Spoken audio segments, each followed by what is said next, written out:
This is Alan Johnson with Johnson's Hot Rod Shop, and you're watching AMD Garage. Look at these two vultures. How cool is this thing, huh? So everything about this, from the color to the trim, the extra trim pieces, super rare. We've got driving lights.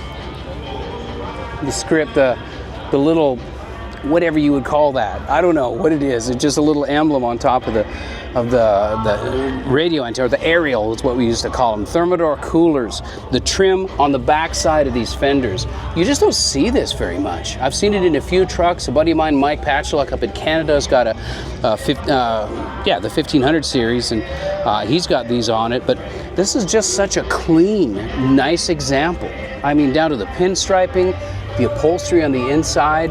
I just absolutely love this. I can't stop looking at it. He's got an aftermarket rear air in here, so I bet this thing is super comfortable going down the road. Oh, yeah.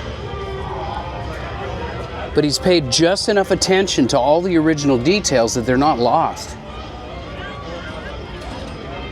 What a great rig, man. So this must have been a provision for some other type of a hinge. Maybe it had an option for a swing-out gate, like a two-piece gate. Same thing on this side. Golly, nice straight body work, steel wheels, dog dishes. Man, it's just great. That is too cool, right?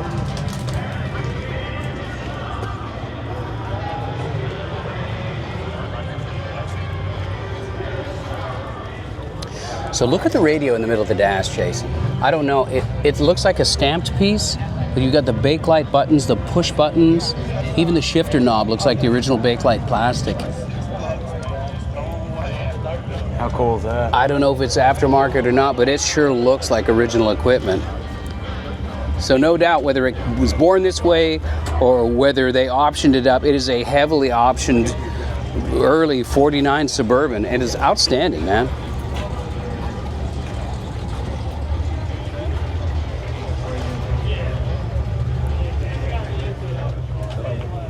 I don't think the engine, I don't think the engine is original though. As something tells me that it's not really the original engine.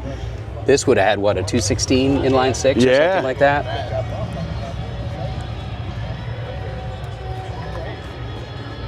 It's straight.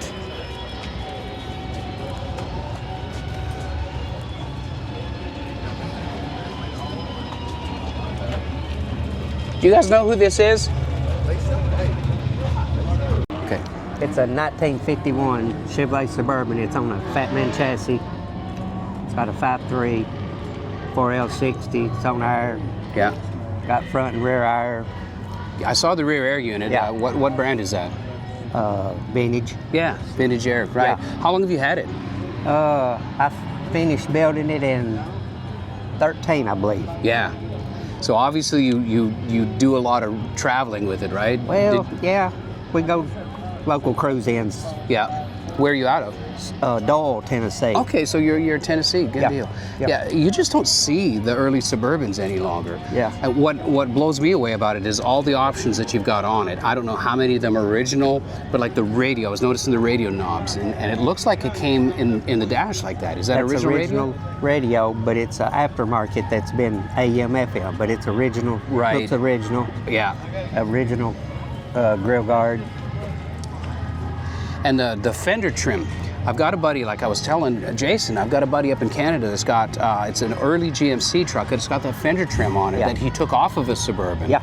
and put it on there. So did it come on this truck from the factory? No. No. It's such a neat touch though. When I got this, it was just a bare body. Yeah. It was no glass, no motor, Wow. nothing. It was been sandblasted and primered.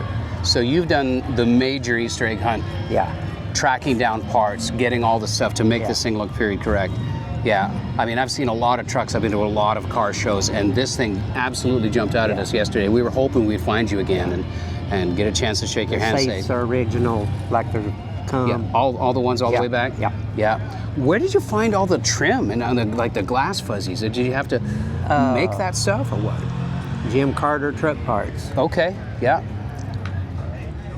Yeah, I wanted to keep the slider windows, you know, I wanted to keep it looking Yep. like it's supposed to. Yeah. So how many miles do you have on the build? You said 13. That's a few years to Probably about 6,500. 6,500. That's a lot of miles for a vintage vehicle. I've got eight different vehicles, so I just drive everywhere. You just cycle them around. Yeah. Yeah. How does this thing feel on the road with the air? Oh, it handles great. I can imagine. Rides Yeah. good. Yeah. Well, it's a great rig, man. Thank you for taking the time to Yeah. talk to us. And I just. even got a swamp cooler. Everybody looks at that swamp cooler. They don't know what that is. Does it match the truck? Yeah. Okay, cool. Yeah, we got to get pictures of that. Yeah. Well, I know you don't want to do it on camera, but what we do is we walk around and we look at all the vehicles, and you know, it's not a points award, it's not a contest, it's just a vehicle that we really like, that resonates with us, and I love the fact that you built this. So we would like to give you one of our AMD3 awards, and just say congratulations.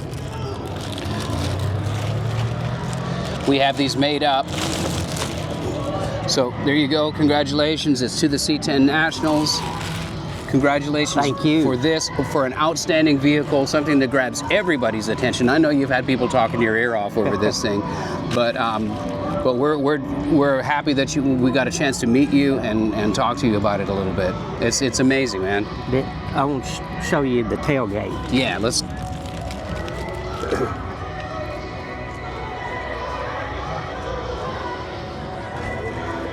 When you let that tailgate down, Yeah. that center light stays. Oh, okay. Yeah. Get an angle like that. The more you let it down, Look at the light in the it center. stays straight. That is fantastic. And they done that where people used them for work. If they had stuff laying in it, like the hauling for a truck. Right. they Or still if it had- was an ambulance or something like that, you want rearward lighting. Yeah. It's on a rod. Yeah. Runs up to the tail light. And So it's just a lever system. Yeah. And originally it was cable pull like that too? Yeah. And they're inside the body, behind the body panels Yeah. there is they're using them on windows a Yeah. long time ago. They're Yeah. spring. Yeah. That's what them are. Wow. No kidding. That's cool. And tell me your name again. Bobby Cunningham. Bobby Cunningham. Very good. Well, there's some other swag in here. There's a catalog, a couple bags of chips for snacks for Okay. later for on the road. Thank you. But thanks for taking the time, man. We Yeah. really appreciate it. And again, congrats on an outstanding vehicle. Thank you. Yeah. Oh, I just noticed your side exit exhaust. Yeah, because I wanted to keep the gas tank Yeah. in the original location. Hey guys, it's Jesse Greening from Greening Auto Company. You're watching AMD Garage.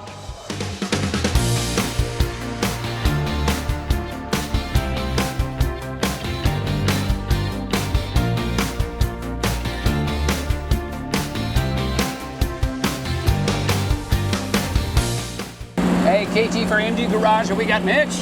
How you doing? I'm doing good, man. So see ya. we're gonna save the best to last, the big announcement. But dude, the truck, Yes. it looks great. It sounds great. I saw you back in. It's rustic enough to get everybody's attention. It's a square body, which is hotter than a firecracker right now. Yes, sir. But this is a really potent combination. Why don't you walk me through the truck and everybody that's watching? What do we got going on here? Yeah, so this is Matilda, and she's my 86 C10, but the only thing 86 C10 about it is the body. Yeah. Front to back, we have a full custom chassis that I designed and built in my garage. Cantilever suspension, front and rear, triangulated 3-link, everything set up for just raw performance. So where was your roadmap for the cantilever suspension? Because that's an unusual thing to see. So it all started with, I didn't want to do anything like everybody else had always done. Yeah. I wanted to do something different. There's not a lot of guys running cantilever suspension. No. So that's what I started with. Right. And it all just evolved over time, poking around in the computer.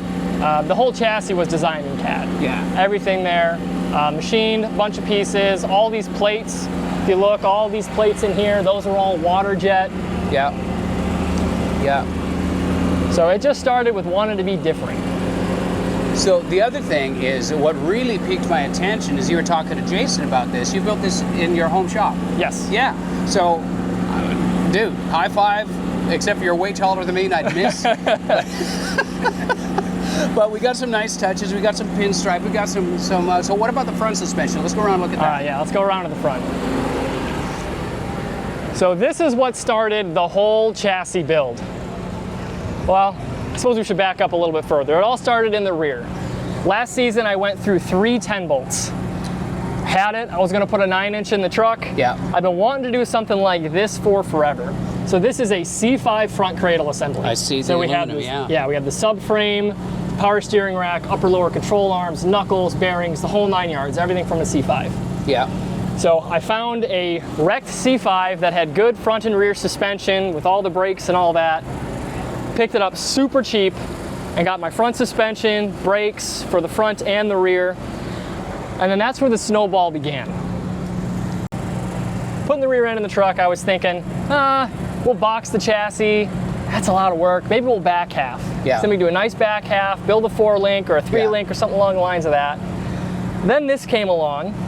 I'm like, well, I have the C5 horns. Maybe we'll take and graft that together and back half it. By the time you do that, you have 2 feet of factory frame. Right. What do we Might do? as well build a chassis. So you obviously you're standing on the shoulders of genius, borrowing millions of dollars of R&D with the Corvette stuff in the first place. Yep. But what I'm looking at, and correct me if I'm wrong, you've got a very aggressive caster set. Yes. And also, number 1 is probably 5 inches behind axle center line. So your setback in the engine is outstanding. Yeah, I mean, motors push back 8.5 inches. 8.5 inches. It's Wow. 2.5 inches further back from where it would be in a Corvette. Yeah. Wow. And so it's iron block 6-liter? Yes. Okay, with aluminum head. So you're a little bit, 70 pounds beefier than aluminum block, but you're set way back. So what is your balance? Have you scaled it? I have not scaled it yet. Okay. What's your seat of the pantsometer tell you? Well, I was able to go on a grain scale, and the truck weighs about 3,400 pounds without me in it. Okay. Okay. That's pretty slim for a truck. full-size C10. Yeah. For a truck, that's pretty light. So your cable throttle body. What size throttle body? That is a factory Gen 3 throttle body. I Okay. believe those are 79 millimeter. What have you done internally to the engine? Because this thing is strong. Yes.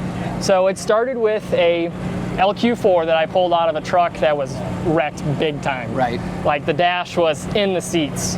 If you look over on the passenger side of the block here, one of the AC bosses is broke. Okay. You can see that right back down there. Ah, okay. Yeah, so we have a 6-liter LQ4. Tore the entire thing down. New cam bearings. We got a Brian Tooley Racing red hot camshaft. Everything you need for the camshaft. So we got lifters, push rods, valve springs, all the 9 yards there. I stepped down to a set of 706 heads off of a 5.3 Okay. to get a little bit more compression Right. to help get a little bit more NA horsepower. And then we went with the TBSS Trailblazer SS intake there. Right. The best flowing factory intake. I've heard that, and I kind of like the fact that you haven't done what the cool kids do and smooth everything out. I love the fact that your cover's not there. It just looks all business, man, and it looks really good. I like that raw look. I do I'm one of the too. few people that do, but Well, it suits the rest of the build. So you've got continuity in your theme, if you will, right? yes, sir. So I don't know, man. What computer is running the engine? Is it an This OE unit or As Holly? a PO1, PO1. a factory GM PO1 computer. Just flashed? Yep. Yeah. With 2002 2500 HD. T56 transmission is Yes, what you sir. said? Yeah. So who built your running gear? What rear axle is it? Is it It's a quick performance rear axle, Yeah. and I just got a bare housing from them. Right. And then I had to put all my mounts on it. Gotcha. I've used Quick Performance before too. I'm very impressed with their products. Their stuff works very well. So I've been avoiding this, but you just came back. You were stoked. You're full of sweat. You've been on the course. You just took second place overall Yep. with this. Second place. Not to take the words out of your mouth, but how does that feel, man? It feels great. Coming off of a fresh build in April Yeah. to coming to all these bigger events, which are a long drive away from me, Yeah. and being able to podium feels great. Well, you're standing toe-to-toe with people with a lot of time, a lot of energy, a lot of R&D, a lot of vetting out of these vehicles, and you're keeping right. I think it's fantastic. And on top of that, you're not a race shop. You're a home builder guy. You're Yep. talking about some of the other projects you got. You and your dad, everybody's doing really cool stuff. And this is something that you put together in your home shop that I'm not going to say everybody can do this, but I think everybody could look at this and be inspired by it, and it would empower them to do some stuff on their own. So, And that's exactly what my goal is. Yeah. I want people to build cars. yeah, for sure. How do people find you and find out more about this truck? What are your socials? You can find me on all the big ones: YouTube, TikTok, Instagram, Facebook. Design, Build, Drive. Yeah, That's and, me. And now at AMD Garage, I'm just going to humbly beg you for a hot lap in this thing at some point. I would love to go for a ride. If in the this truck. track goes hot again, absolutely, we can do that. Nice, awesome. Good to meet you, man. Meet you too. Congratulations, and thanks Thank for you. showing us the truck.